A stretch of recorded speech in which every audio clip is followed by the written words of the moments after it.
Hello, welcome to the Bitcoin Standard podcast. Our guest today is Arnaud Bertrand.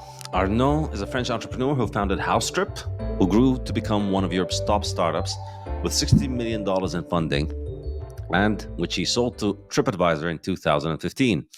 He's since created several companies, including his current project, Me and Key, a platform to help understand how traditional Chinese medicine can benefit health.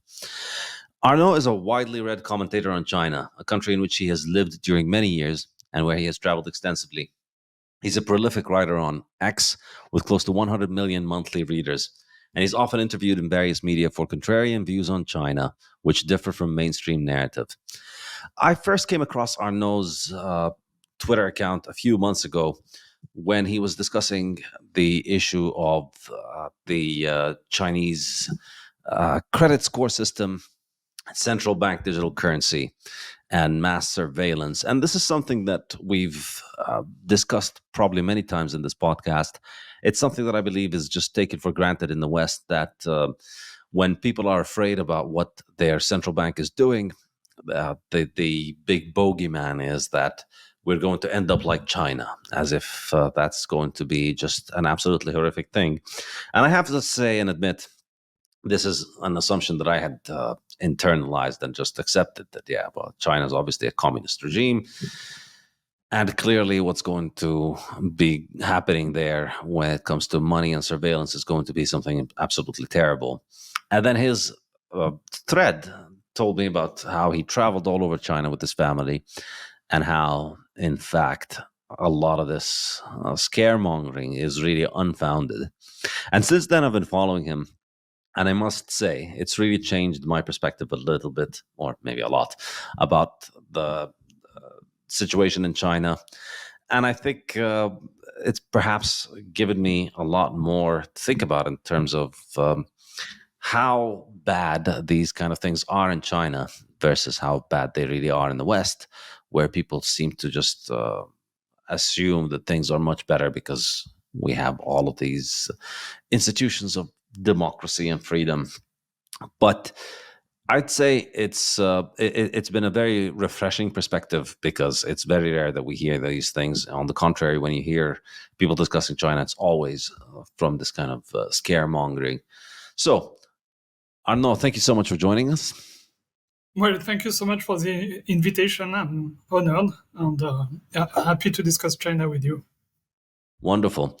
So I wanted to just give you the chance to give me your opinion about life in China. And I guess perhaps a good place to start would be the issue that I just mentioned, the credit scoring system and the CBDCs.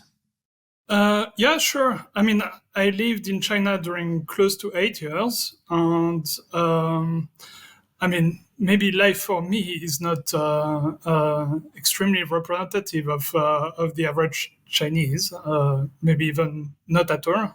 But my wife comes from an average Chinese family. I've traveled, all over China. I've been to all the provinces of China except for 3. I have many local friends. I was living, in a residence where I was the only foreigner. So I think I have a fairly good understanding of life for the average Chinese. I mean, life is, those are people, just normal people with normal aspirations. Their daily worries are, how do I have a good job? How do I, get a good education for my children and so on? We have this tendency of, seeing the Chinese as this sort of, people under constant, control by the government and living in fear and so on. And that's absolutely not the case at all. It's, in fact, they're just pretty similar to just any human being on Earth, with the same dreams and same aspirations. When it comes to the social credit system, it's I mean, the narrative around that is crazy, because if you go to China and you ask any Chinese in the streets, what's your credit score? they will be extremely confused because there is no credit score. Like no one has ever heard about this, and it's a narrative that has been, you know, extrapolated to such a point that there is almost no connection to reality anymore. So there is no score that rates people based on their everyday action. That's a complete myth that doesn't exist. The only thing that does exist is that there is a system of blacklists, whereas if you commit a crime and you go to court, and a judge, decides on a sentence, you have a right to, a lawyer and so on. You can be put on a blacklist that forbids you certain things, like taking fast-speed train or the plane or stuff like that. And it's for types of crimes that typically have to do with fraud. So I actually know two people who are on such a blacklist because they actually, just defrauded people, borrowed money by faking documents with no intention of repaying it. That's the type of thing that might land you on this blacklist. And the thinking is that if you committed fraud, defrauded other people, you shouldn't be allowed to live a life of luxury by traveling around, taking the plane, staying in nice hotels until you've repaid the people you've wronged. That's kind of the thinking. So that's what exists. On all these calls about, all these stories around those calls that fluctuate based on, I don't know, whatever you do on a daily basis, that's just not there. It's inexistent. It's a myth. And what about political speech? How is that affected? Or can you get banned from getting on airplanes because you've been critical of the regime or the government or your local government or something like that? I mean, I don't know of any cases. I haven't seen any cases of that. I've seen many cases of people criticizing the government. It's actually very common in China, especially among certain classes of people, like wealthy people, and maybe people in the academic sphere, like university teachers and so on. They tend to be a bit more liberal, so they heavily criticize the Chinese government often.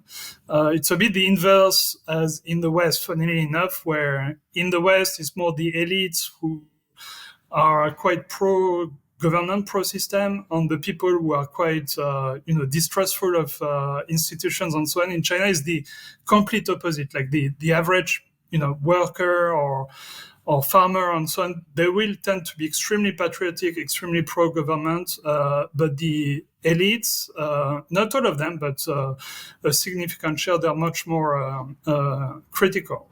And I haven't seen any case of, I've read some cases of that in the Western media.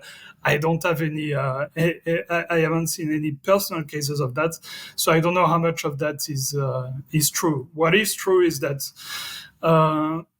in private conversations, criticizing the government is extremely common. It's even routine. But you probably shouldn't go around and, try to start a protest movement against the system and, shout your opinion on social media and so on, because that's going to be a bit more, repressed, let's say. Even though you always need to distinguish in China between criticisms of local governments and criticisms of specific actions, which is actually encouraged and not repressed at all, with criticisms of the system as a whole, where you say, we need to end the Chinese Communist Party or the Communist Party of China, or stuff like that, where that's not okay. So there are actually many channels through which you can criticize the government, and they often do survey, even online where they post all the criticism of people. That's very common, but you shouldn't call for like an overthrow of the whole system. So it's quite nuanced actually. Yeah, and I think, I mean, one of these things about following your account that has been really eye-opening for me is to just try and draw parallels with other countries. You can't really get away with saying, let's overthrow the American government in the US. Or I Yeah, think what the last year made much more clearer is maybe you could get away with that because, the US is a failed banana republic at this point. But you can't get away with with saying, well, let's overthrow the real US government, which is the Israeli government. So we saw over the last few months what happens in the US if you're critical of the Israeli government. We saw peaceful demonstrators getting brutalized by the police. We saw people's lives ruined because of things they posted online. We saw the police coming after people because of things that they've said. And that's happened in France, in Germany, in all kinds of Israeli client states all over the world. Uh, and then you think about what is this horrific thing that they're talking about in the case of China. And yeah, maybe there is some kind of political repression, just as I believe you'd see pretty much anywhere. No government is excited about letting its citizens get together and organize and brainstorm how to overthrow the regime. But at least in China, they're concerned about their own regime, their own government. They're not out there trying to protect a foreign government, especially one that's conducting a genocide. Wouldn't you agree? yeah. Actually, I think that's a rather unique characteristic of China. It's probably the most independent country on earth in terms of sovereign independence, where they don't do any military alliances. They don't have any with anyone, and they're very independently minded in the way they go about things. So you're right. They care a lot about sovereignty and about protecting their own interest and their sovereignty in a way that very few people, very few other countries do. Yeah, and I think this is really this is quite telling. I think the issue is not so much the repression because a lot of U.S. allies are very repressive. The U.S. itself is very repressive. I mean, we see when it comes to freedom of speech in the U.S. Uh, I mean, Texas is a place that prides itself on being a place of freedom and so on, and then the governor of Texas a few months ago was going on saying we're going to arrest people and throw them in jail if they say mean things about Israel, and you start realizing, yep, people are not angry at China because they don't have freedom of speech. People are angry at China because it's increasingly independent of the U.S. and it increasingly does things that the U.S. does not really approve of. Yeah, exactly. Actually, Noam Chomsky had a very good definition for what's called the so-called China threat. And the China threat is the fact that the US cannot threaten China. when you dig into it, it's what we are speaking about. It's China's independence, it's China's sovereignty, and the fact that as it rises, as it becomes more powerful, the US has less and less power, less and less ability to impose its will on China. So that is really at heart the China threat. China doesn't go, in the US trying to manipulate its democratic process or stuff like that, despite some of the of the propaganda. Actually, if you look at opinion pollings in the US, opinions of China are terrible. Like it's like 90% negative opinion about China. I can't think of a single politician in the American system that is pro-China. So if he did some influence campaign, they're really, really, really incompetent. So, to me, that shows that actually it's one of the cardinal principles of Chinese foreign policy. They don't interfere in other countries' internal affairs and they stick to it. and the US is, of course, the exact opposite. They have entire government agencies whose sole purpose is to interfere in other countries' internal affairs, like the National Endowment for Democracy or agencies like that. Yeah, and I think an enormous number of these NGOs that are out there to Yeah, talk about human rights are just mechanisms of overthrowing foreign governments and imposing U.S. puppet regimes. exactly. And I think this became very, very, very transparently clear over the last year. I mean, people are constantly freaking out about all kinds of real or imagined human rights abuses all over the world. And then when Israel is out there, the president of Israel is saying there are no innocent people in Gaza, we want to kill them all. And the prime minister is saying we must erase their seed. And the minister of defense is saying we will punish them, we will kill as many as we can, and we need to go kill all we need to kill as many as we can. And then we have the finance minister saying we need to get the population down from 2.3 million to zero 0.1 million. You hear complete silence from all of these human rights organizations. Human Rights Foundation in particular is one of my favorite examples because it's been absolutely amazing about that. In Botswana or in Lesotho, the king does some kind of little reform that isn't very popular among these NGOs, and they go crazy about it. But then the Israeli finance minister says we need to get the population of this place down by 95% through murder or expulsion, and it's just completely ignored. Yeah, And so it's all been. I mean, I've always been, of course, very skeptical about a U.S. foreign policy. I am Palestinian. I've grown up and seen the hypocrisy there, but I've just sort of always assumed that, yeah, clearly the China is worse because communism and all of those things. And then you start comparing and you see, well, maybe that's not the case, and maybe all of this all of this talk about Chinese imperialism and Chinese foreign policy really is uh, completely out of place. Because really think about it, all of these people complaining about Chinese influence in Africa, you don't hear a lot of Africans make the same complaints. It's quite astonishing because it's so lacking in self awareness that Americans are saying, we need to be in charge of Africa. We need to be continuing our imperialism in Africa. We need Africans to only borrow from our debt slavery institutions like the IMF and the World Bank, and we need to be able to control their politics and remove their governments when we like, and we need to be able to enforce geopolitical alliances on these governments.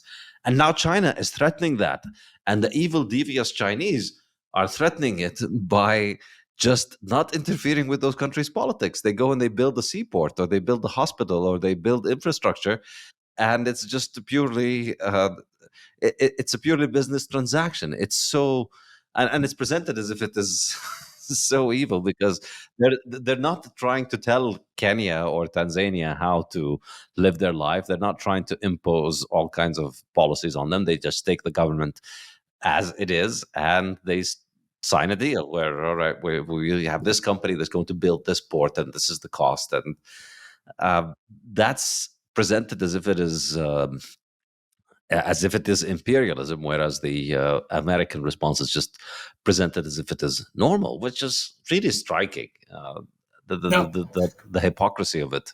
Yeah, well, what's always striking to me is that before China introduced the Belt and Road Initiative, the West had, no infrastructure initiative in Africa and a lot of those, poor countries in Latin America and so on.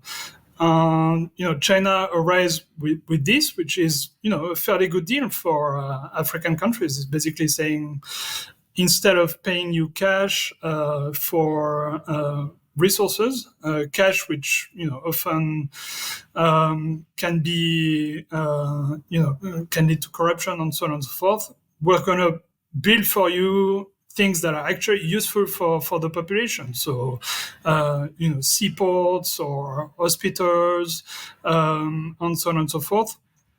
And by the way, there is this great quote by a former, I think, president of Kenya, if I'm not mistaken, which was every time the Americans come, we get a lecture. Every time the Chinese come, we get a hospital. I think that illustrates things quite well.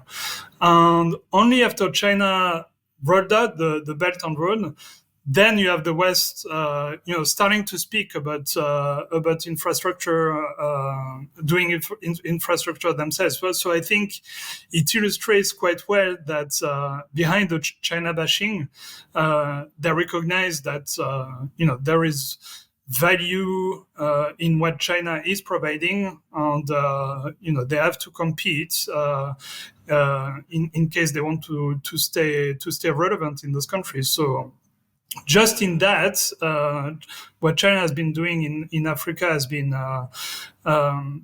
good for those countries, because at the end of the day, it's a good thing, even if the West then comes behind and tries also to compete by building infrastructure. And that would not have happened if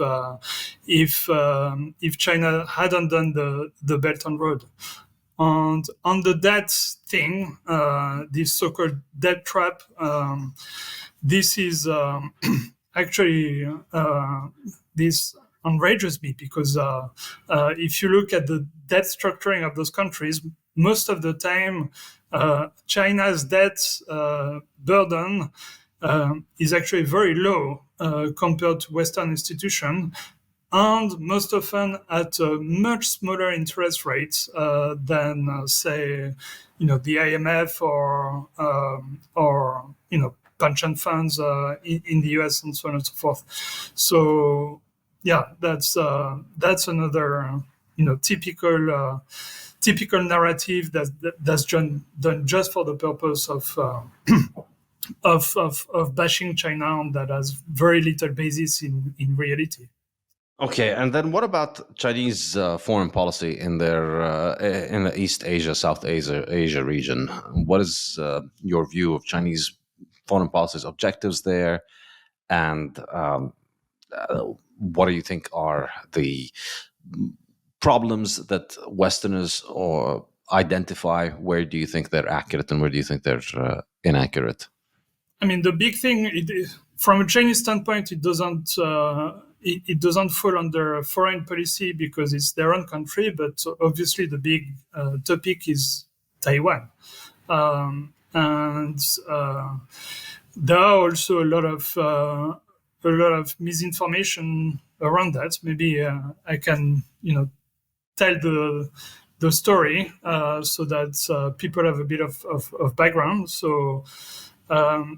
Taiwan, what happened is basically an unfinished civil war. So at the end of World War II, Taiwan was occupied by Japan. It was part of China under the Qing dynasty. Then it was colonized by Japan in 1895, if I'm not mistaken. It remained occupied by Japan until the end of World War II, where the Cairo Conference decided that it was going back to China. And at the time, it was the government of Chiang Kai-shek, the so-called Republic of China government, that was managing China.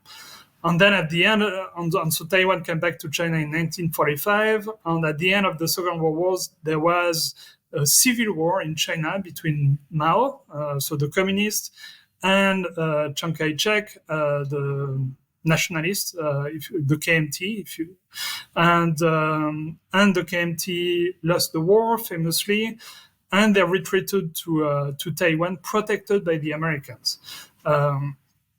And basically, that has been the situation to this day. It's an unfinished civil war. The losers of, they haven't completely lost yet because it's an unfinished civil war, but basically those who lost the mainland are still in Taiwan, protected by the Americans. And for China, the reason why it's so important is basically for two reasons. Because they want to put an end to their civil war. It's a bit like, if you compare that with an American context, it's a bit like, if at the end of the Civil War, some group of Confederates had, isolated themselves in, I don't know, part of Texas, protected by the Russians or the Chinese, and we're still there, right? And so the rest of the American population would be like, okay, at some point that situation needs to end, like they need to surrender or something. And also in the Chinese mindsets, in the I don't know, historical narrative, what was very, very important is the so-called century of humiliation, where foreign powers came to China to colonize part of China. So famously Hong Kong, the British, the French as well. We had part of Shanghai, for instance. And this Taiwan is the last remnant of that, where it is the Americans that have basically carved out part of China, and it's the final humiliation that needs to be ended. So that's why it's critically important in the Chinese mindset, and that's why they will never give up on Taiwan. They will reunify. After reunification can mean many different things. I don't think that, for instance, reunification necessarily means the PRC, meaning the communist government controlling Taiwan. It can also be, a solution like some form of commonwealth, where you have an entity called China, and then two governments that remain different.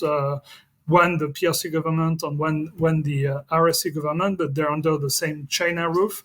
There could be a solution like that, but they won't give up on getting the Americans out, basically on some sort of reunification where it's under one roof with the foreigners out. That's basically the concept. And then with other countries in Asia, there are not a lot of tensions except for basically three countries, I would say. Because China has a lot of neighbors. I think it might even be the country in the world that has the most neighbors. I may be wrong on that. Maybe it's Russia, but maybe, I don't remember the exact number, but it's something like 10 or 15 countries with which it shares borders. So it's quite significant. There are significant tensions that remain with India, because the border with India was actually carved by the British at the time of colonization. And so there are a lot of disagreements between both countries on what belongs to whom. And it all stems from British colonization. And there are disagreements with the Philippines. Famously, right now, there are some conflicts around islands that are part of the Spratly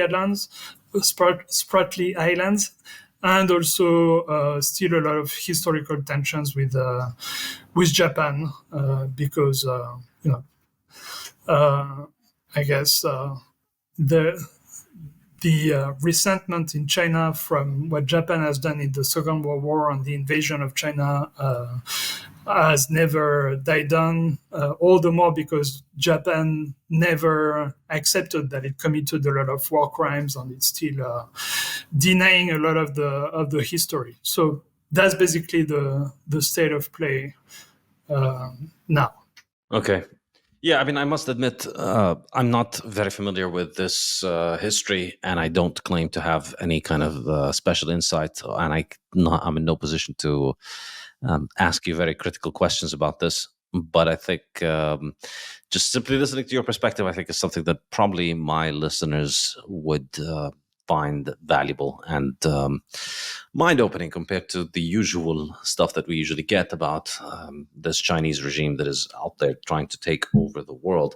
But it is, as you said, quite telling that that there are no, as far as I can tell, there aren't any kind of Chinese as you said, a heavy involvement or military alliances with foreign countries, which is quite a remarkable thing to do. And I think Americans take it for granted that they need to be the policemen of the world. And I think one of the dumbest ideas is that they think of this as if it's a favor that they're doing humanity. You know, if we weren't out there giving Israel all these weapons, then things would be bad. You know, how would they be able to kill all these Palestinians if we weren't giving them all these billions of dollars worth of weapons every day?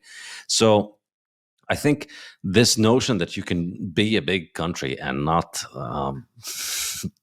and not decide that it is your choice what government exists everywhere from Ecuador to Kenya to the Philippines is quite revolutionary. That you can just live with whatever the Ecuadorians or the Kenyans choose for themselves without having to make a decision about it and pass moral judgment on it. And this, you know, really the moral superiority of sitting there and just being able to decide what the people of Ecuador or whatever country need to be doing. I find this has been amazingly normalized in the case of the U.S. And the fact that China doesn't do that, as you said, you know, they just give us hospitals rather than lectures, is quite revolutionary.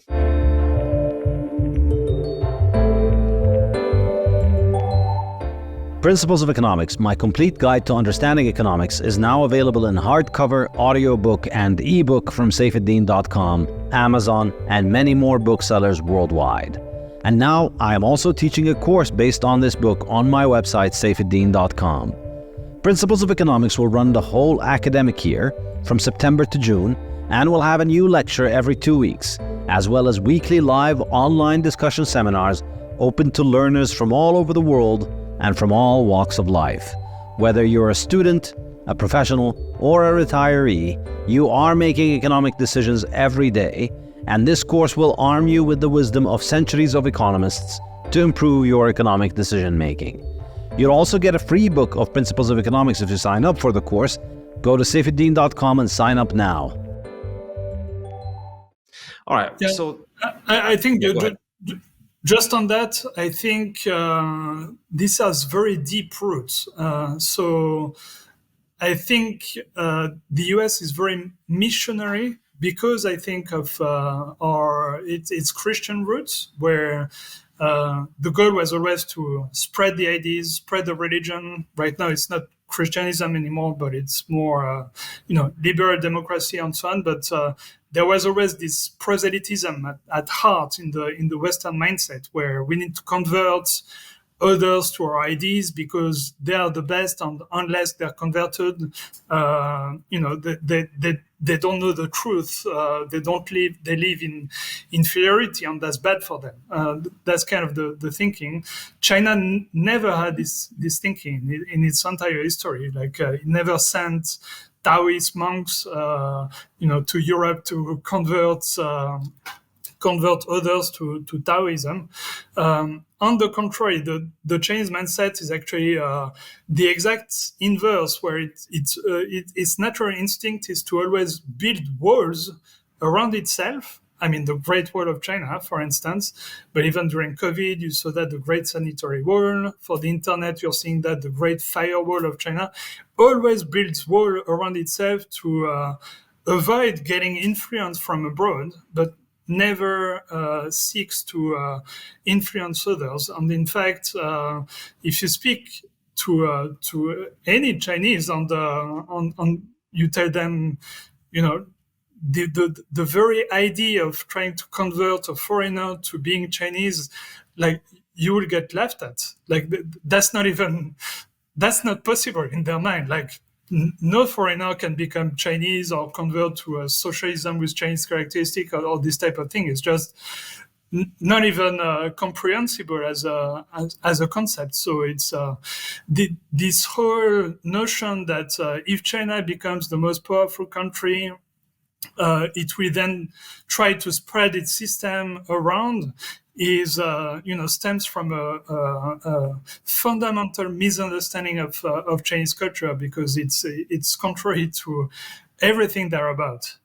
And it's, I think, an excellent example of psychological projection, because people Yeah, just assume they exactly. clearly they're going to want us to speak Chinese and salute Mao everywhere in the world. You know, they're clearly Yeah, going to want Africans to treat Mao like they are, like he is the leader of their continent or country. And I don't think there's a lot of evidence for that. I think it's the other way around. I think it's quite startling, and when you see it in this perspective, it's just assumed to be a naturally good thing that Americans need to go to all of these backwards countries and teach them about how to actually have civilization, which is, you know, you need to live like an American society where all of the values of America are just considered very good. And I think as an economist, my view of this is that obviously there are a lot of great values about America and Western democracies and Western liberal institutions. I think Western liberalism is a great thing. I think classical liberalism of the 19th century is uh, was a great step forward for humanity. But I think that's very, very different from what is happening in the West today. What I like to call fiat democracies, wherein the entire thing runs on printed money, and that's something that I am very interested in. My second book is all about the fiat standard and fiat monetary systems, and I think these kind of nice sounding ideals about democracy and freedom and liberality and liberalism, all of that stuff, I believe, is massively undermined by the ability of a central bank to essentially dictate everything that goes on in a country by determining who gets the printed money and who doesn't. And we're left with a parody of these enlightenment ideals of this classical liberalism, where these things are just repeated like slogans, whereas in reality, I think a much closer understanding of the reality of freedom in the West can be seen with the actions of the government. exactly. Looking at democracy is fascinating to me. There is a survey every year that's made by I think the organization is called the Alliance for Democracy, which was created by a former NATO Secretary General, so you can't accuse them of being biased in favor of China. And so they do that survey every year where they ask every people from every country around the world what they think about democracy. And stunningly, the one country that where people feel the most that they are in a democracy year after year, and that's been the case for 5 or 6 years already, is China, completely counterintuitively. And when you dig a bit into the details behind why they answer that in China, is for two main factors.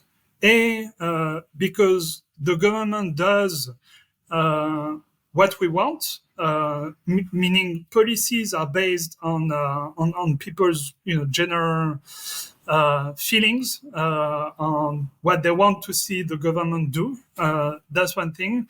And second thing is justice. They feel that justice is fair, that there is no justice separate justice for the rich and powerful versus the common people, which is true in China.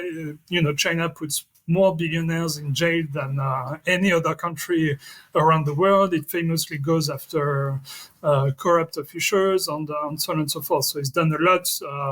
Actually, even justice may be harsher on you if you're rich and powerful than if you're poor and destitute.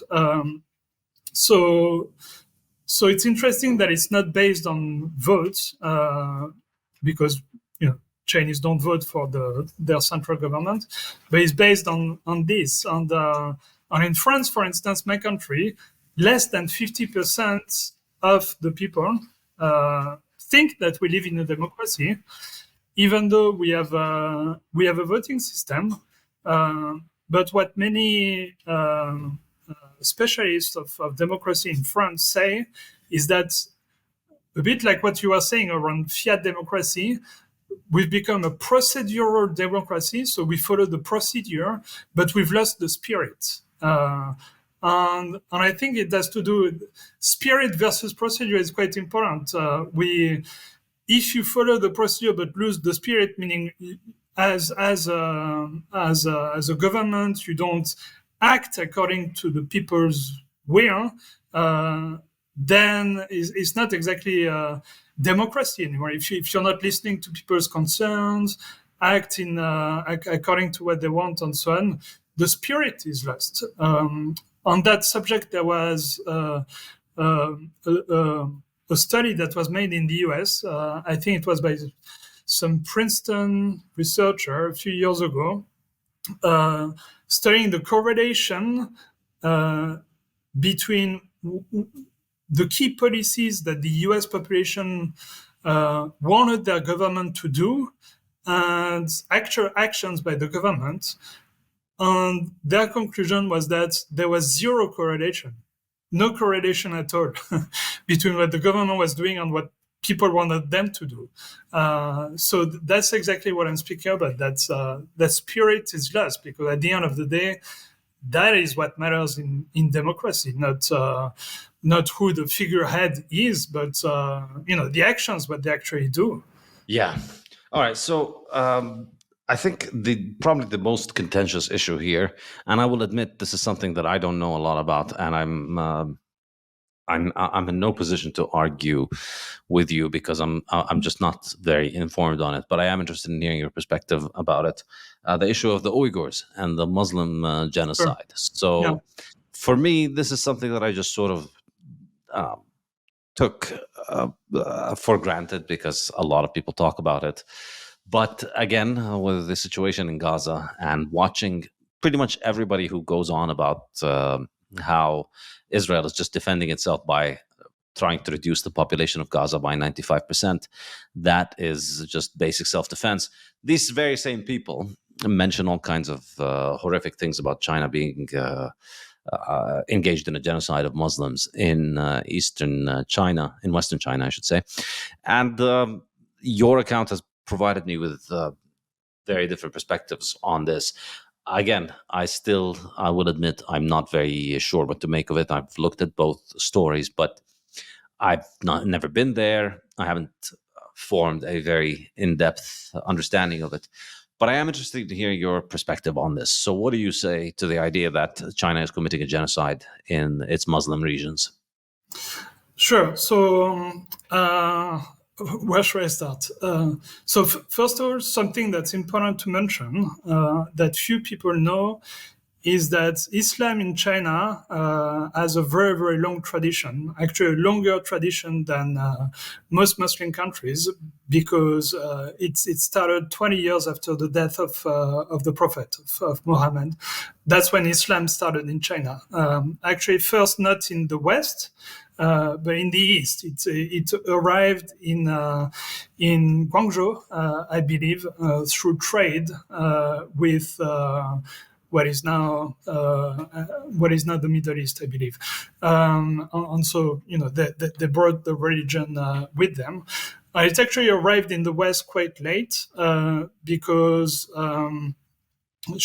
what is now called Xinjiang actually first started to be part of China in the Han Dynasty 2,000 years ago.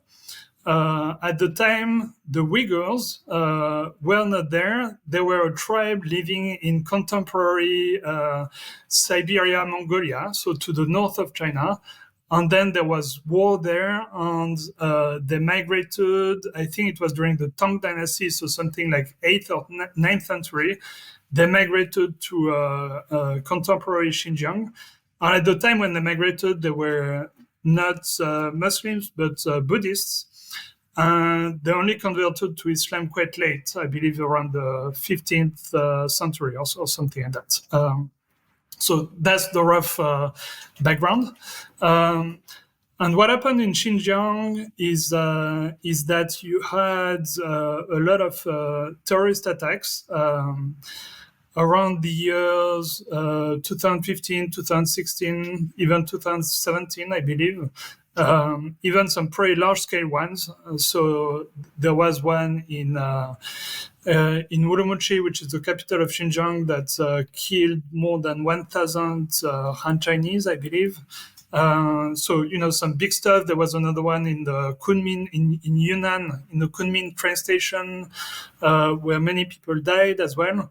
And most of these attacks were done by an extremist group, a Uyghur group called the ETIM, which stands for East Turkestan Islamic, I can't remember the M, that was, radicalized and separatist. They wanted to separate Xinjiang from the rest of China. And these guys were also fighting with the Taliban in Afghanistan against the Americans. Because you need to remember that Xinjiang is right on the border with Afghanistan.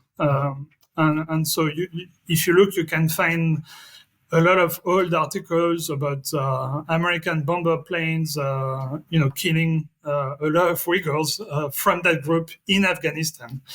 And so what, China faced basically that issue where, that group in Xinjiang was committing more and more actions like that, which was, throwing basically chaos in the province. And what they decided to do was a big security crackdown on one hand, and on the other hand, look at the roots of the issue, because, terrorism never comes out of nowhere. It always comes out of discontent, right? It's a way to express discontent, even though it's an extreme way.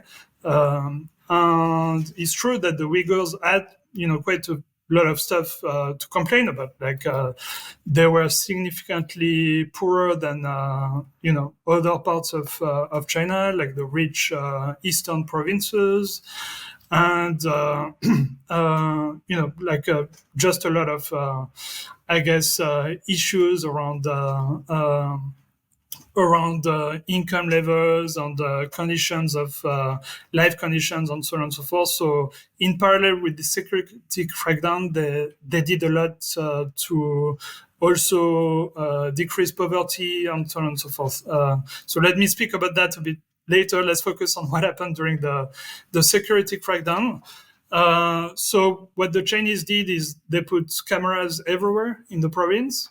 They, did things like every knife in the province had to be registered with the police and attached to a wall. Whenever you came to a gas station, for instance, you had to produce your ID. You could not enter freely in gas station. I mean, there were a bunch of measures. And the measure that people speak the most of is what the West called the camps, the Reeducation camps, and what the Chinese called the vocational centers. I think that's the official term in China. And the thinking behind those was to basically identify people who had not committed attacks but were radicalized, and basically make them go through a training process where they were taught about civic education, like Chinese values, learning a bit the Chinese language, and also taught a skill so that they will get a job at the end when they go out of this center. That was basically the thinking, and so they will stay a few months in those facilities, and if it was successful, they will get out. And I believe also some of them, which were deemed, that couldn't be converted to living back in society, then were sent to prison. That's on all the centers were. Actually quite shortly, because I think they only existed between 2017 and 2019. And many Uyghurs in China have confirmed to me personally that they've all been closed now since 2019. So I'm sorry. I'm sorry. I missed the last sentence. Many have confirmed to you personally what? that they were closed since Okay. 2019. Yeah, so all those centers have been closed.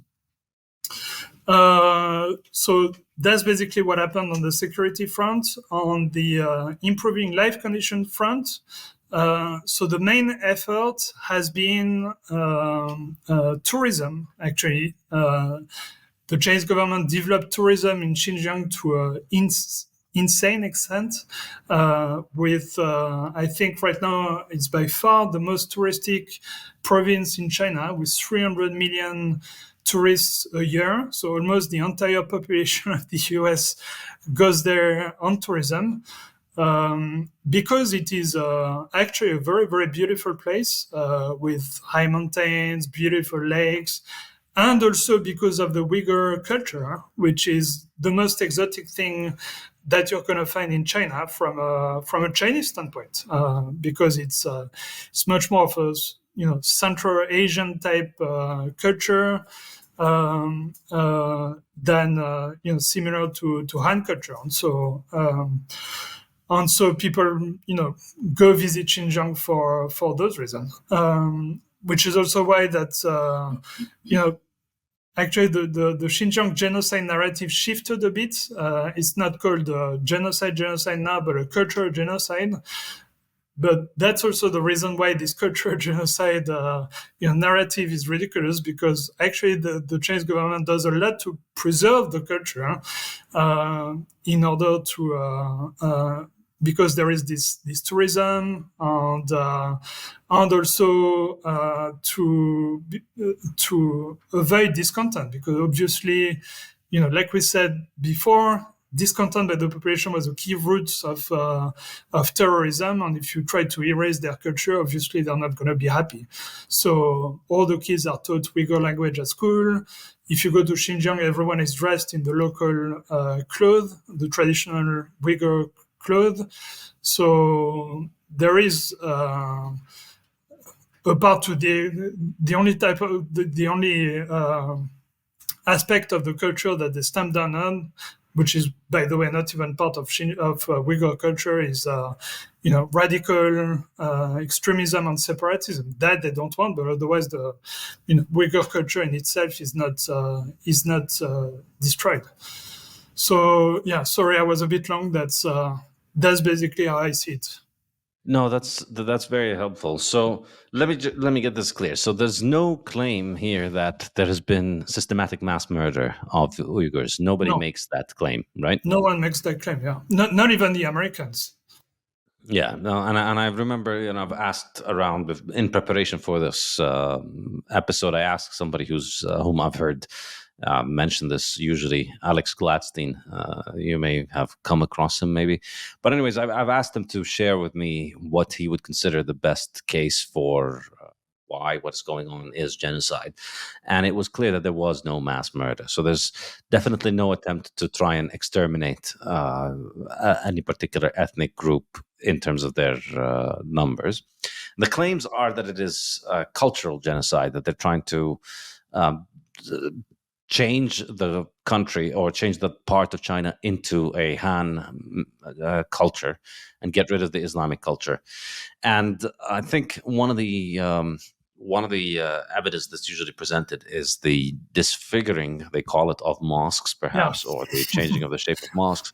And this, again, one of those things where you hear it and you think, oh, wow, they're destroying the mosques and they're trying to make it more Chinese. And then your perspective on this was quite different. So, I mean, this is one of the most ridiculous claims that they make, because actually, when you study the history of mosques in China, and this shouldn't come as a surprise, have always looked Chinese, which makes sense.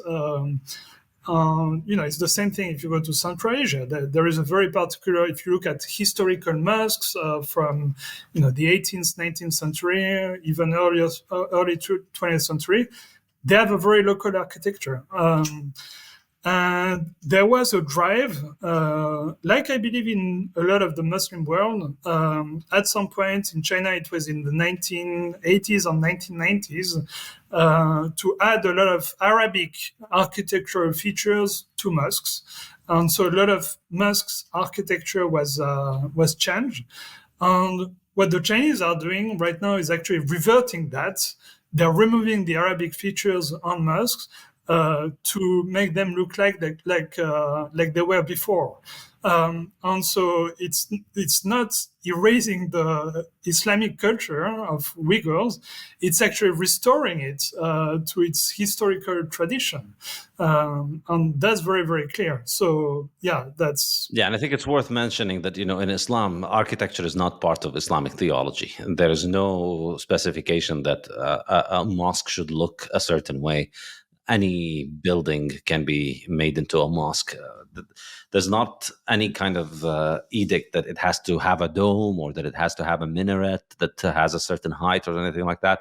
And so, as you mentioned, mosques have spread all over the world, and they've taken the local architectural pattern of whatever is used there, because obviously you're going to build things based on the materials that are available, using the experience of the builders that are available. So mosques in Spain are different from mosques in China, different from mosques in Saudi Arabia, different from mosques in Africa. But that, I think, I don't see it as very compelling, the idea that they're, that it is a genocide because they're trying to get rid of domes, because a lot of mosques everywhere don't have domes.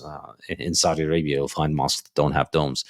But I think perhaps the re-education camps is really the thing that is the most jarring here. I would say, it seems indefensible in my mind that you would put people in education camps and that you would lock them up until they change their mind. What are your thoughts on that? It's a difficult question because what do you do with someone who is radicalized? Most countries just straight put them in prison. Like, that's what we do in France, actually, when someone is, posts, I don't know, hate speech, say that they want to, commit terrorist attacks, but don't actually do it. We have laws against that, and we take those people, we put them in prison, which is not much, which is actually worse in my mind. It would be better if you had a process of de-radicalization, to give them another chance to change their mind, and at the same time you teach them practical skills so they can have a job, because a lot of those time those are kind of a bit lost young men who turn to that in order to have something to do, I guess, or because they are a bit lost. So it's, I don't know, what does Jordan do, for instance, with people like that who are clearly radicalized but haven't committed anything? Yeah, I would say probably prison. And if you just call it prison, then it becomes, it puts a different perspective on it. And I think... but it's worse, right? It's worse to be in prison rather than to actually give you another shot. Yeah, well, how is it different from prison? How are these camps different from prison? Well, because first of all, I think you stay less long. That's one thing. I don't think that people stayed more than a year in those. It was just a few months, and you actually learn something constructive for your life.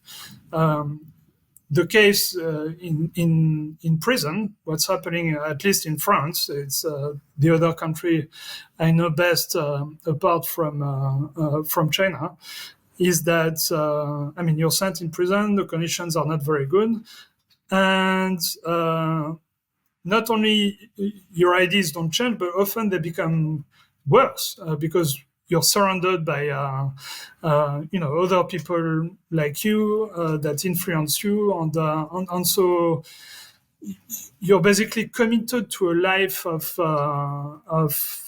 crime afterwards. Like, there is, even if you're released one day, you haven't learned anything constructive. Your mindset is probably even worse, and basically your whole life is wasted. So I think it's probably like, let me give you another interesting example from China. When the communists came to power, the ex-emperor of China, Puyi, was still alive. And he had behaved terribly during the war, because he had allied with the Japanese, like the mortal enemy, and created a puppet state called Manchukuo in place of in the northeast of China. And what most countries do with the sort of people who've committed treason, basically like former leaders who've committed treason, or former sovereigns after a revolution, you kill them. Like in France, we killed our king. In Russia, famously, they killed the emperor alongside his entire family. But what they did with Puyi was they reformed him. He actually spent, I think, 3-4 years in Reeducation. And then he was living as a gardener in Beijing, just having a normal job. And he actually wrote a book, which I read. I don't know the extent to which his book was influenced by the government, but he described his life, and he actually makes amends in the book, saying, I've learned that my behavior was unacceptable, and I've been treated fairly by the government because I was allowed a shot at another life. The Bitcoin Standard podcast is brought to you by Orange Pill app, the Bitcoin-only social network that connects you with high-signal Bitcoiners, events, and now merchants as well. If you're like me and can't stop talking about Bitcoin, you know how challenging it can be to talk to the no-coiners, and how nice it is to talk to someone who gets you. With the Orange Pill app, you can find the Bitcoiners near you, and they can replace the no-coiners in your life. You can organize events and meetups with local Bitcoiners, and wherever you travel, you can meet up with local Bitcoiners, all while being as anonymous as you like. So if you want to build your local network of Bitcoiners, find the Bitcoin meetup or merchants accepting Bitcoin, head over to orangepillapp.com to sign up, or download the app from the App Store or Google Play Store and send me a DM so we can get connected. There is a tradition with that in China that if you've behaved badly in a way that was against your country, instead of basically putting you aside for life or even killing you, we can try to reform you and give you another shot and reinsert you into society. I don't see this as fundamentally wrong. Actually, I think it's quite humane. Yeah, I mean, let me be clear. I consider myself a libertarian, an anarchist, an anarcho-capitalist, and I'm no fan of those things. I don't think I'm a fan of putting people in education camps as a concept. But whether I am or not, I think there is. You make a very compelling case that it is quite different from accusing the Chinese government of committing a genocide. I think it's it would be very easy to kill those people if they were in education camps, and it would be very easy to destroy the population. But there's nobody who makes the claim that there's been a systematic attempt to bring to destroy, kill the population, which is what we see happening in Gaza with American weapons, with the same kind of from the same kind of people who are very, very concerned about. And there has been no picture as well. What you see in Gaza is you see what happens during a genocide. It's an endless stream of the most horrible images, right? We see them every day on Twitter of, those kids, under the rubbers and so on. It's horrible. And in Xinjiang, we haven't seen a single picture, which confirms that despite the fact that there's 300 million tourists a year going there, each with a camera. Yeah, I've looked up the pictures of I think Urumqi is the way the city is pronounced. Yeah, Urumqi. Yeah, Urumqi. I've looked up at pictures of Urumqi, and it's a functioning city. It's got buildings and parks, and exactly. People are alive, and there is no indication that there is any kind of mass murder taking place. And it's startling to see the same kind of people that are calling that genocide also then turn around and say, no, Israel is just defending itself. They need to get the population down 95%, as their finance minister is saying. That's just basic common sense self-defense. It's a startling level of hypocrisy. I think one other interesting point here is that you mentioned this, and I hadn't thought of it before, but Muslim countries themselves aren't accusing China of genocide. This is purely coming out of Washington think tanks, basically. Yeah, exactly. So there is no single Muslim country that is condemning China when it comes to the Uyghurs. Not a single one. At some point, I think only Turkey said something a while ago. I think a few years ago, but now they've changed their mind. And even recently, I think the foreign affairs minister was of Turkey, was in Xinjiang. He made a famous trip there. There's a lot of image of him actually speaking with the local population, because the Uyghur language is a Turkic language, so it's quite similar to Turkish, and they could even kind of understand each other. So yeah, and all the Muslim countries association, I can't remember what's the big one, the Organization of Islamic Countries, I think. Yeah, I think that's the one. They even put out a statement commending China of its treatment of Muslims, because actually in Chinese law, unlike in France, where we've had a lot of issues around that, it's forbidden to insult Islam. So you can't burn a Quran or do a caricature of the Prophet or stuff like that. It's forbidden to insult any religion, in fact, or do things that might inflame tensions between community. You need to stay respectful, and that's another feature of why the Xinjiang narrative is so misleading, because if you want to draw a parallel with Gaza and Israel, another key feature is that by the Israelis is that you're seeing constant demonization of Palestinians by the government, like human animals and all those statements. Like you're seeing a lot of dehumanization.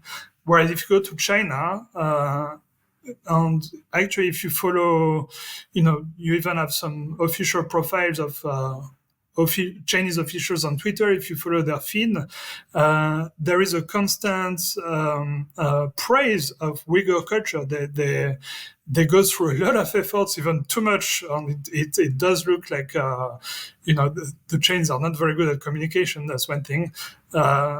They put a lot of, things around Uyghur culture, the way people dance and so on.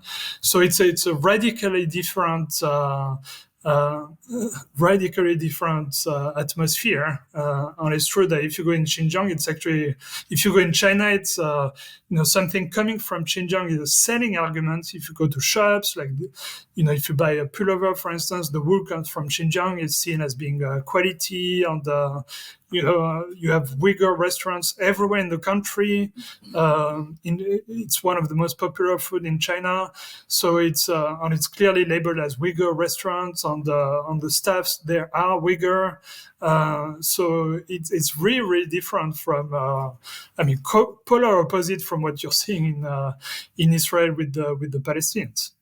The fact that we're getting to see a live streamed actual genocide and getting to see how genocidal leaders actually act and how they, all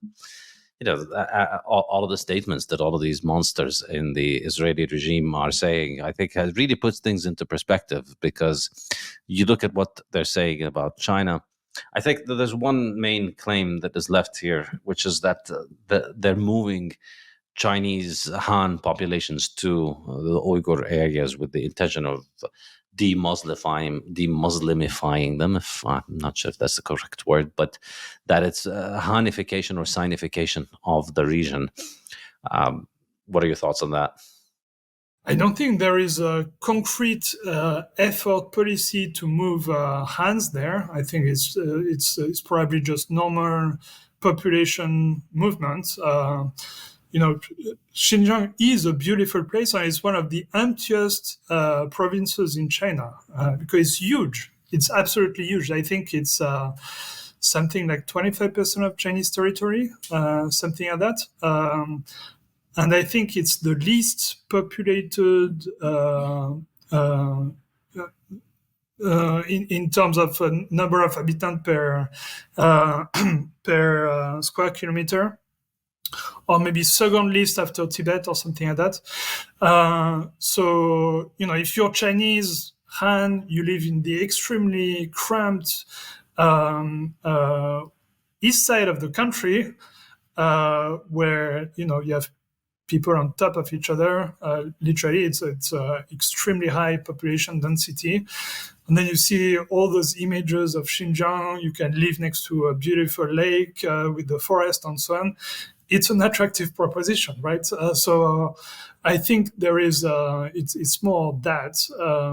And if you go to Xinjiang, there are also entire areas that remain almost pure Uyghur, like the city of Kashgar, for instance, in the southwest of Xinjiang. I think it's like it's the second biggest city in Xinjiang, if I'm not mistaken, and it's like 90% Uyghur. So it's also not everywhere. Han Chinese tend to live more in Urumqi, which anyway I don't think was ever a Uyghur city.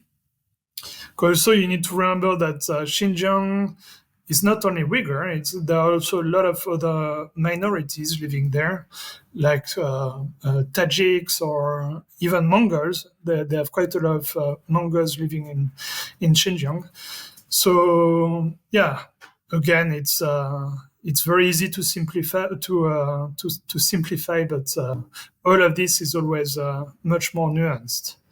Yeah, so looking at the Wikipedia page, you see that Xinjiang, if I excuse my pronunciation, is the largest of all of the Chinese provinces, and its population is only 25 million people. Yeah. And so China is a country of 1.4 billion people. So 25 million is really like a rounding error on the rest of the population of China.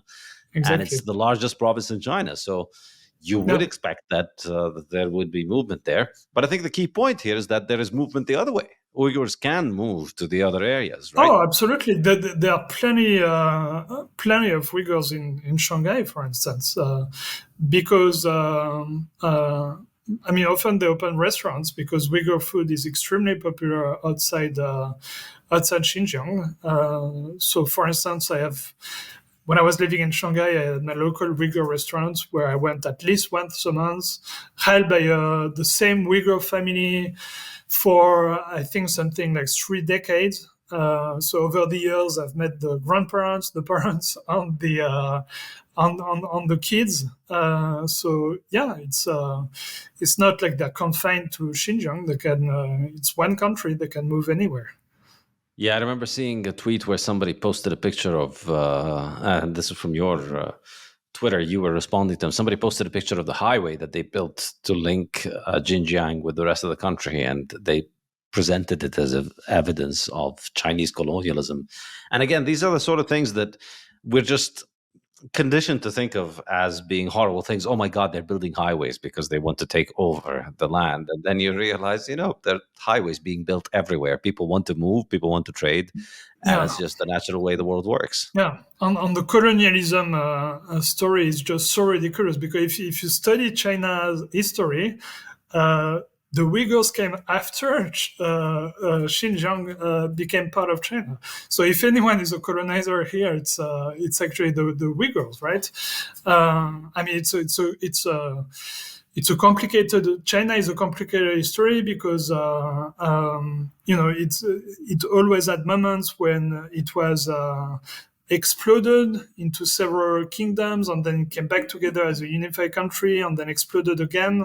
So there were some times when Xinjiang was not part of China, but it was never an independent country, by the way, ever. As a whole, Xinjiang never was independent, always part of one empire or the other.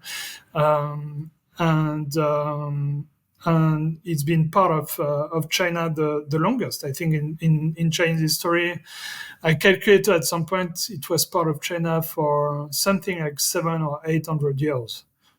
Yeah.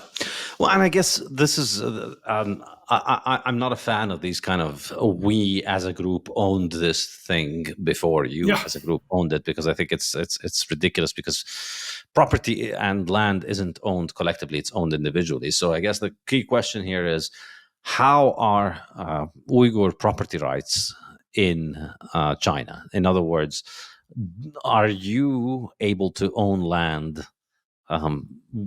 differently because you are Han than if you are Uyghur? Is there some kind of law that makes it so that Uyghurs can't own land in particular parts of the country, or some parts must be owned by Han people? No, I don't think that exists. I'm not a big specialist on land ownership laws in China. I just would be extremely surprised if that was the case, and let me tell you why. Because Chinese law always favors minorities. You have 56 official minorities in China. And actually, Hans complain a lot about that, because there is a lot of positive discrimination for those minorities, and Uyghurs are one minority. So, for instance, when the one-child policy was applying to Hans, it never applied to Uyghurs because they are a minority. So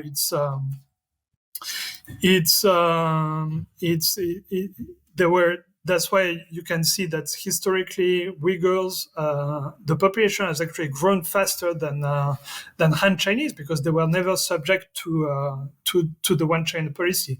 Also, to this day. Oh, interesting. Yeah. To this day, Uyghurs have preferential treatment when it comes to access to university. So they need to have a lower score at the Gaokao, which is the university entrance exam, than a Han Chinese. So it's a bit similar to the American system, where also if you're a Black African American, you get also some sort of positive discrimination. Same system in China with minorities, ethnic minorities.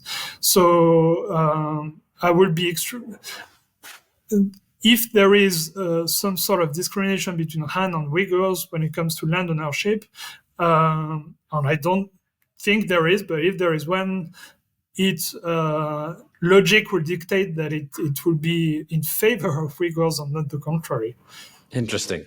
Yeah, this is, I think, for me, the ultimate thing. If you wanted to genocide people, as the Israelis have been doing in Palestine for decades, the basic and most important thing is that you restrict their right to ownership. And this is something, of course, that the average brainwashed Zionist supporter or Israel supporter in the West is completely ignorant of. They don't talk about this, but I always like to tell them, all right, show me how I can buy my grandfather's land back. I'm not asking for it to be given to me. I'm not trying to play victim. I just want to buy it. Name the price. I'd like to buy my grandfather's land, and show me how I can do it. And the answer is I can't. I can't because I was born in the wrong ethnic group. And this is what the people who tell you China is committing a genocide think constitutes self-defense. Israel's been doing this for 8 decades, stealing lands from people because they have the wrong religion, and then kicking them out and denying them the right to re-enter that land or repurchase that land. So it's very different. Yeah, and another thing that people typically don't know about is that some of the most famous actresses in China are Uyghur. So you have the famous star Dilaraba, who is, I don't know if I'm pronouncing her name right because it's a Uyghur name, who is, I think, today by far the most famous Chinese star in China. And she's a Uyghur woman. I don't think you're seeing the same in Israel, right? Where you have, Palestinians as their most famous TV stars. That's not a thing. No, not at all. And no, I think that's very, very accurate. Okay, now what about the situation with Tibet? What are your thoughts on that? And again, I'm not extremely knowledgeable about this, but I'm curious about what you think. Sure. Tibet, I know a bit less than Xinjiang, but I know the basic concept. So Tibet has been part of China since 1720, and until Mao came in power, it was living as a kind of this secluded place of China as a theocracy, ruled by the monks. Basically, it was part of China, but it was ruled by the Dalai Lama on the monks and so on. And 80% of the population, if I remember correctly, were actually serfs, from that middle-aged term serf, where your whole purpose in life is to serve the monks. We're speaking about property, no right to property. They were property, actually, themselves. They were property of the monks.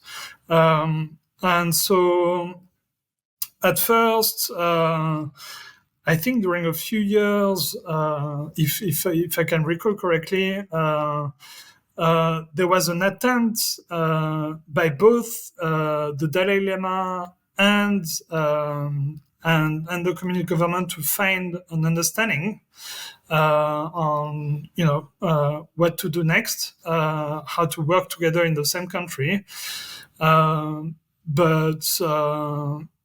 but they couldn't find an understanding, and then there was that escape of the Dalai Lama. I can't remember when. I think it was 1959 or something like that, to India, and China completely. Overtook Tibet governance is a big statement, because it's still in the Chinese legislation considered an autonomous region, because it is governed by Tibetan, but it's no more a theocracy, basically. But religion is still extremely important. I actually went to Tibetan regions of China, and I was surprised when I went to monasteries. You can even see kids that are monks. So it's something that even in France we don't allow kids to be monks. They still allow that sort of thing. So it shows that religion is still a central part of life in Tibet, but they don't have this system of servitude anymore, where Tibetans are the property of the monks and need to serve the monks, and so on and so forth. So yeah, and the Dalai Lama is seen as basically almost like a terrorist who wanted to, carve out Tibet away from China at the hands of the Americans. And it's a fact; it's well documented that he took money from the Americans during a long time. So it's fair to say that the view of the Dalai Lama in China is extremely far away from the way it's seen in the West. But again, I don't think there is an attempt to erase Tibetan culture. I traveled again a lot to Tibetan areas. You see temples everywhere. They're all dressed in Tibetan. Everything is written in Tibetan. You see a lot of monks. So it's a bit of a similar story as Xinjiang, where they're trying to make sure that there is no separatism, but they're allowed to continue living their culture, basically. Okay. All right. A couple of other slightly lighter topics that I found quite interesting following your account is just the number of times that you see these stories talking about how, particularly in The Economist or the Financial Times, where new crisis in China with homelessness or with stabbings. And again, your account has been absolutely amazing in this because, most people, you look at the headline and it's like, oh God, China's having homelessness problems, clearly. And then you read your account or you read other people that you retweet, and it's stories of people walking around Chinese cities looking for homeless people over and over and over again and failing to find some. And you're talking about a country of 1.4 billion people. So there's definitely somebody who doesn't have a house. It's impossible that everyone is going to have a house every day. So there has to be some kind of homelessness. But of course, it's nothing like what you see in failed states like the US, where basically there is no such thing as a major US city anymore. Major US cities are encampments where people are just defecating in the street and taking drugs in the street. Pretty much all major US cities are like this at this point. I mean, I'm sure there are some exceptions, but New York, LA, San Francisco, Chicago, Austin, they are tent cities with people that are just doing drugs and committing crime and doing all of those things. You don't see that so much in China, do you? Yeah, of course. I mean, it's the narrative is sometimes really hilarious. So today I put a tweet because the Financial Times just did an article because there have been 2 stabbings in China, 2, on they were, titling like, what is behind this new crime wave in China, on whole piece on what could be the root issue of the crime wave and so on. And I looked in London, where the Financial Times is based. Last year, you had almost 13,000 stabbings. Like, that's kind of the just how ridiculous it is. And on homelessness, and there's 20 times the population in China than there is in Britain. So it's 1 out of 700 million. Plus, it was not Britain; it was London alone. Oh wow! Only London. Yeah. So, it's just, visible. Homelessness is also something that's quite striking. I mean, you can make the experience yourself. You go to China, walk in the street, you in anywhere in China, you're not going to see a single homeless person. I've traveled, during years in China. I've seen a couple on beggars and so on, but it's extremely rare. It's definitely on a much smaller scale than in the West, in the US and so on. I would say, on the scale of 100 times less, something like this.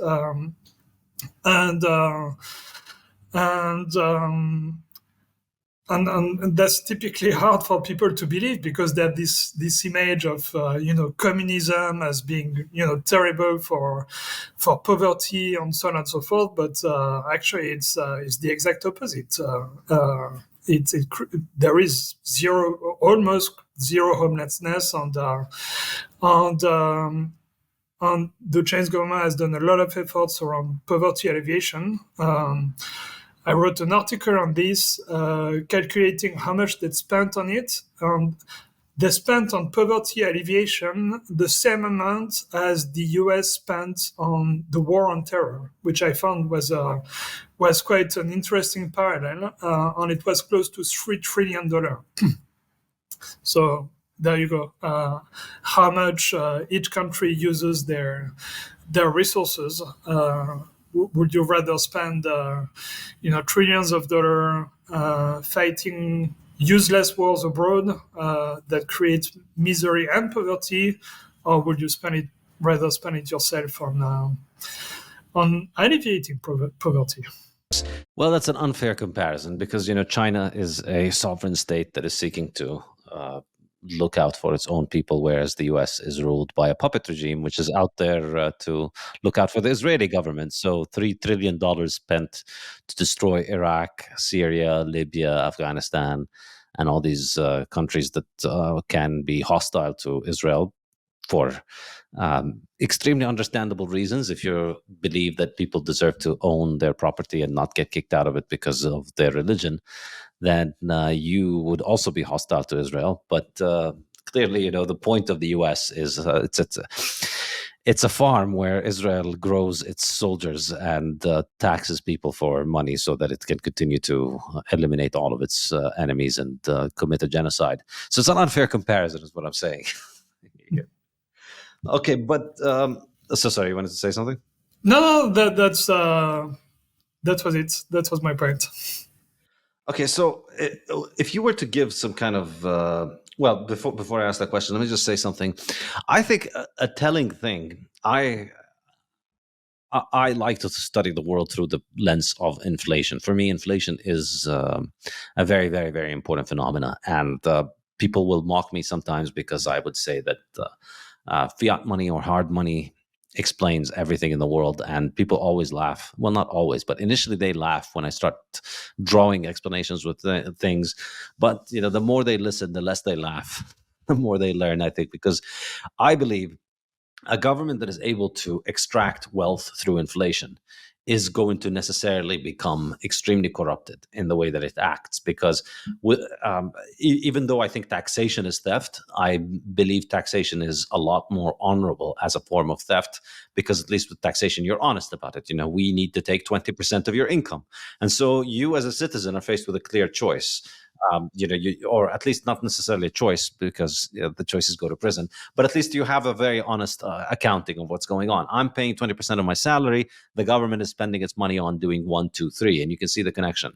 Now, in insane fiat societies like the US, this is completely severed. If you talk to the average American, they have absolutely no even hint of understanding that the money that the government spend is coming from them. And it's absolutely hilarious. They all think of the government as just they can make money because it grows on trees, because they have a money printer. And so if the government is not spending money on the things that I want, it's only because the government is evil and is captured by the other team. And so the Republicans think the government is evil because it's spending money on stupid Democrat things, not the things that we want as Republicans. And the Democrats think the government is evil because it's spending money on things that Republicans want, but not the things that we as Democrats want. But both of these teams are incapable of understanding that the government doesn't spend any money. It's all your money and you're paying for it all. And you're worse off because everything that you want, you could have yourself if you got to keep the money. And so for me, a government that doesn't have access to inflation is necessarily going to have to become more and more responsible over time. I mean, not necessarily, of course, there are exceptions. There are many bad governments without or with inflation. But I would say this is probably a good general heuristic, wherein having access to a money printer that you can use without taxing people, without showing people to obviously how you're taxing them to spend the money, is going to allow you to be less and less accountable. It's going to allow you to be captured by special interest in extremely destructive ways. And I think the very telling thing, if I were to make my sort of not very highly informed assessment of the Chinese government. I think it's very telling that if you look at the exchange rate of the yuan to the dollar, it's practically been flat mostly over the last few decades. So the current exchange rate has gone down. So the yuan has gone down something like 5% over the last 5 years or so, which is practically nothing. And then if you look over the last 20 years, it's actually gone up. It's appreciated. So the yuan today is worth more compared to the dollar over the last 20 years. And for me, this is very telling because when I look at any government, I look at their exchange rate versus the dollar. If they manage to keep their exchange rate constant against the dollar, that means the government is essentially not making any money from inflation. Because if they're able to maintain their exchange rate against the dollar, that means they're importing the US inflation. That means their people are being robbed to finance the US. And this is true for China and it's true for everywhere in the world that holds US treasuries as a reserve asset. If you're holding dollar assets, then your dollar assets are getting devalued. And because your dollar assets are getting devalued, the US government is benefiting because it is creating the dollars, and the banking cartel that owns the US government is creating all of these dollars that allow it to continue to operate with this level of profligacy all over the world. But if you've managed to maintain your currency, and I think this is a pretty good guide, pick any country in the world and look at a country that has maintained, say, 5-10 years of an exchange rate which hasn't changed compared to the dollar, and you'll see there's generally been stability, there's generally been an improvement in the quality of life, there's generally been increase in wealth. Yes, the country's getting robbed by US inflation, but at least the local government is operating honestly and responsibly in that it is taking taxes and spending the taxes. If they devalue their currency under the dollar, if their currency loses value to the dollar, that means that people are being robbed by the US dollar as well as by the local currency and by the local central bank or the local government. And so you don't see that in China. So you've got a government that has practically not benefited from inflation over the last 20 years. It's been holding on to its to the value that is stored in its currency, and I think this is very telling. So this might be just my my monetary fixation on things, but do you have thoughts on that? Yeah, I mean, I can tell a couple of facts that I think people will be surprised around how the Chinese government spends money. So, for instance, something that most people find mind-blowing when they realize this is that China, in terms of budget spending, is actually one of the most decentralized country in the world, with the central government only spending 14% of the country's budget, and 86% being spent by local government. So either at the province level or the city level, county, and so on and so forth. So it's mostly small localities that have control over the country's finances, basically, as opposed to the central government. And typically, we have this image of China as this extremely centralized country where all decisions are taken at the top, and then everyone bottom, everyone down the line is to obey. That's actually completely false, because no other country in the world takes less decisions at the top. It's much more centralized. It's much more decentralized. Sorry. So if you compare to the US, which is a federation of states, even though it is a federation, I think the number is 50-50, where 50% of the budget is taken at the federal level, on the rest at the local level, state, cities, and so on and so forth. So, in fact, the Chinese government is much more decentralized. And also another interesting fact is there are less taxes in China in general. So, as a foreigner actually living in China, China is a pure tax haven, because the only thing you will be taxed on is your salary if you're employed in China. But but otherwise you don't get taxed. So if you go to China and you're how do you call that, like a digital nomad or something like that, like you work, your income comes from outside the country, you get zero tax, absolutely zero tax. So, again, we have this image of those communist countries with, this overbearing bureaucracy that taxes you everywhere and tries to take all your money and something like that. No, actually, I come from France, which is the most taxed country in the whole world.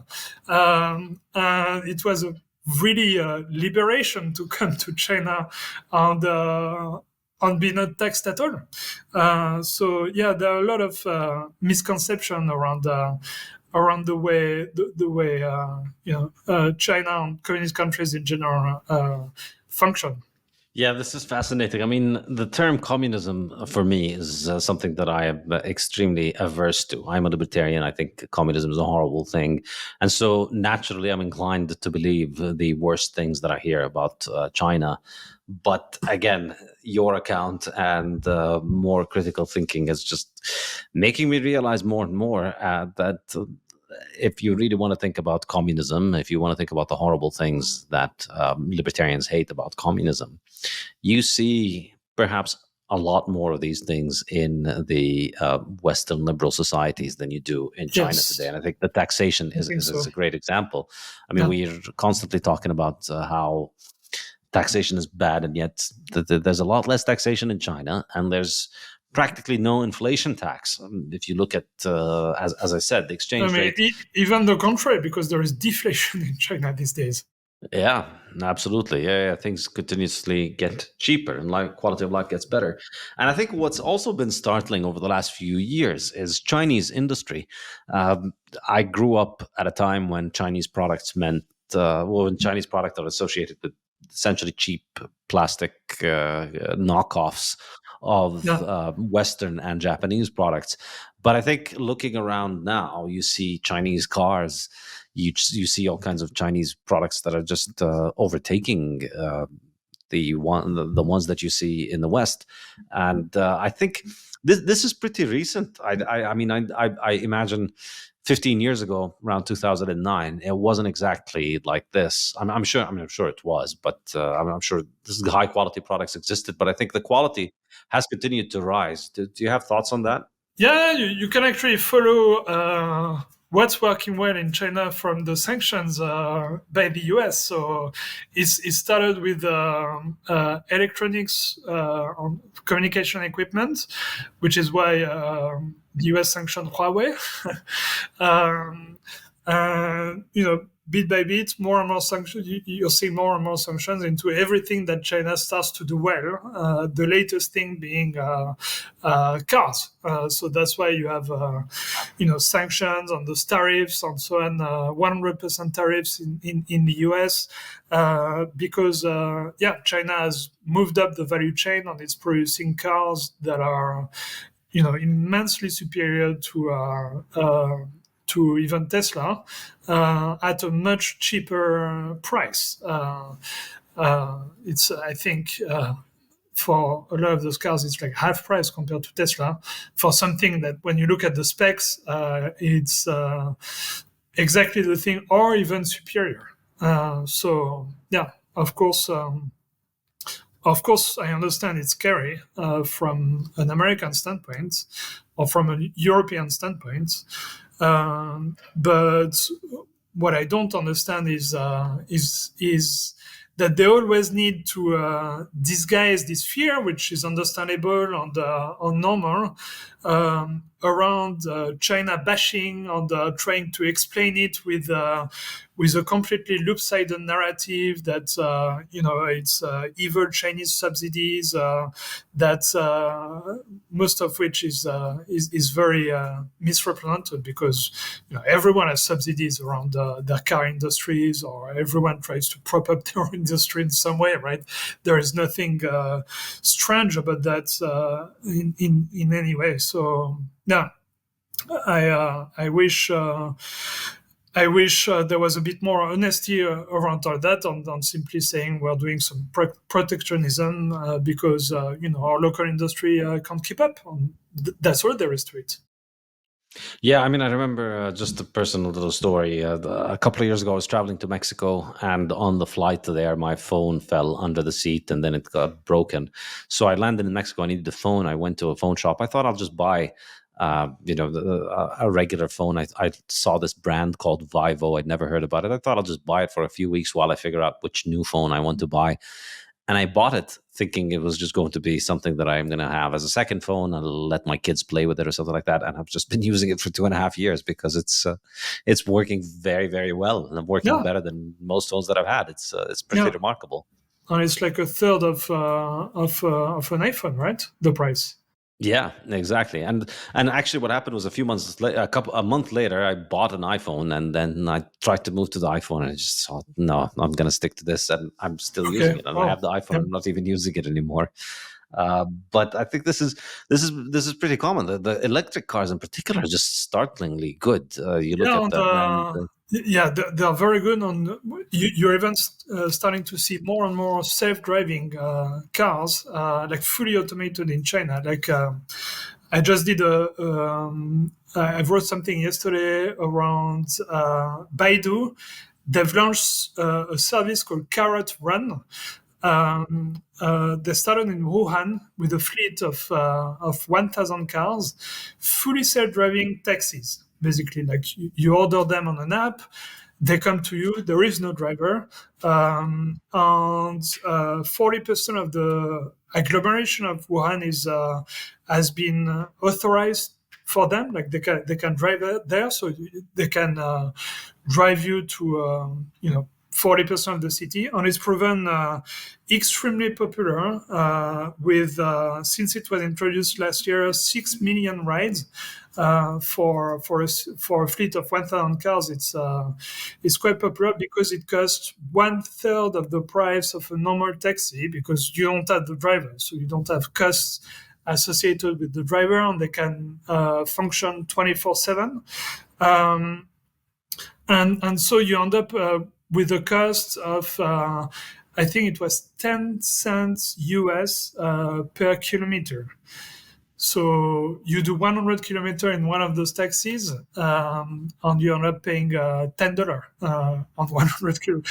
I mean, it's crazy cheap prices, and so it shows that China on some things is not even on par. It's now ahead. China is the only country in the world that has a commercial at-scale self-driving taxi service. The US doesn't have that. Nowhere in Europe do you have that. So it's moving at a pace that people don't really understand. Or another thing is they have drone deliveries for a lot of e-commerce items. So they have those drone stations posted somewhere. You order something on e-commerce, 10 minutes after you have a drone that brings it to you. That's quite common now in China. And a lot of residences now in China everyone in China lives in residences. So your several buildings together, they have now their drone stations where you order something from your flat. By the time you're done at the drone station, your thing has arrived. There's in the US, there's a very kind of nationalistic pride in having overtaken Europe, and you see this very commonly, that they make fun of the French or the Europeans for being, living in small, tiny apartments with no air conditioning, and small cars, and all of these things. And there is some truth to that. I think the US has overtaken Europe in many, many ways, but I think a lot of Americans underestimate how much this same thing seems to be happening in the case of China and the US. I think these examples you mentioned are just the tip of the iceberg in terms of how quality of life and technology there is continuing to advance. And you see this kind of it's xenophobic, it's coping, and it's denial, and it's so whenever there's a new technology in China, it's always presented in a bad way, and I think a lot of it is coping, which brings me to the kind of overarching question I wanted to ask you. Having spent a lot of time traveling between the West and China, what do you think motivates this anti-Chinese sentiment mostly in the West? Is it just regular xenophobia and suspicion of the other, suspicion of foreigners, the language barrier, or do you think there's a deeper, more perverse agenda or ulterior motive driving this? I mean, I think there is both. So I think the US, and that's well documented, are paying for a lot of propaganda around China. So you can look in the archives of the US Congress. They have those programs where, that year we're going to spend $500 million on anti-China propaganda. That year is going to be 300 million or 300 million to spend against the Belt and Road, like to bash the Belt and Road in the media. I mean, they spend a shitload of money on just showing a negative image of China. I have to say another thing about China is they themselves are extremely bad at communication. So I wouldn't put the whole onus on the West. Also, you have to admit that the Chinese are very, very bad at communication, because it's something that doesn't come naturally to them at all. Like in Chinese culture, words are very cheap. Like you don't boast, you don't claim that you're great. You demonstrate things through action. So it's hard for them to communicate around their action, because in the culture, is the actions that matter. The words it's actually vulgar to speak about it. So that's one thing. And also you have to remember that this is a civilization that dates back from ancient Egypt, that has remained, basically quite the same since, in many different ways. Like it's a continuous history since. All the principal aspects of Chinese culture were set 2,500 years ago, and it has evolved quite closed from the rest of the world. In some dynasties, even China was completely closed. Like in some dynasties, it was punishable by death to teach Chinese to foreigners, or to publish maps of China. Like there was this entire mindset that it's bad if foreigners know about China. We want to remain completely closed up from the rest of the world. So that's very deep in the culture. So it definitely doesn't come naturally to them to communicate about China. So they will need to do a lot of learning around that. And then of course there is fear, xenophobia, jealousy.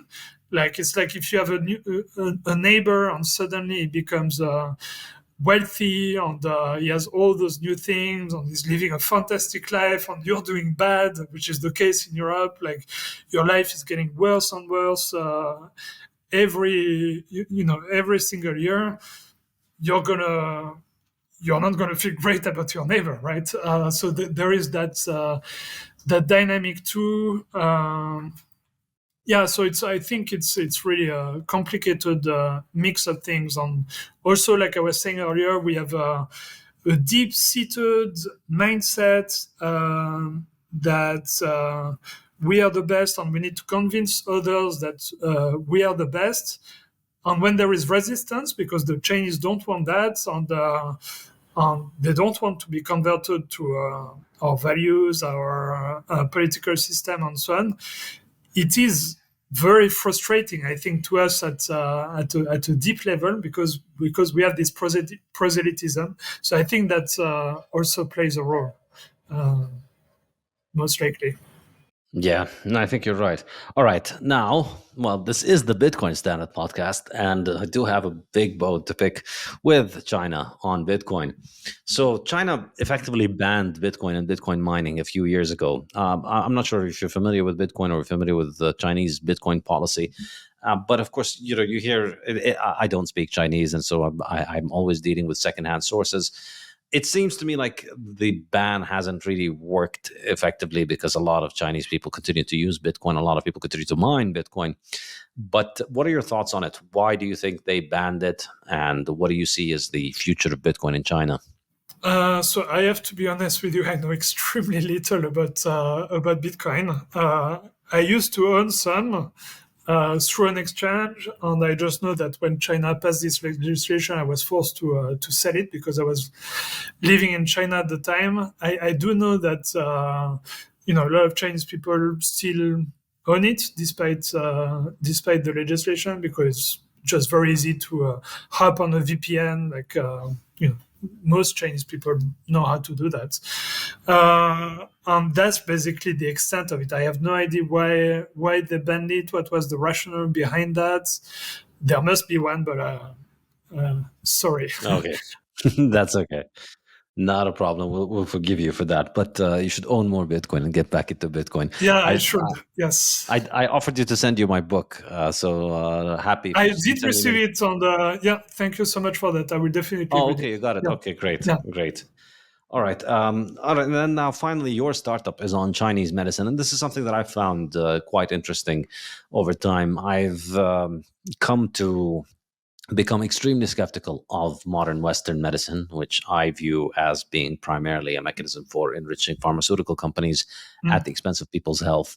And I think the results speak for themselves. You walk around Western societies and societies which have adopted Western medicine as the real kind of basis of their medical system.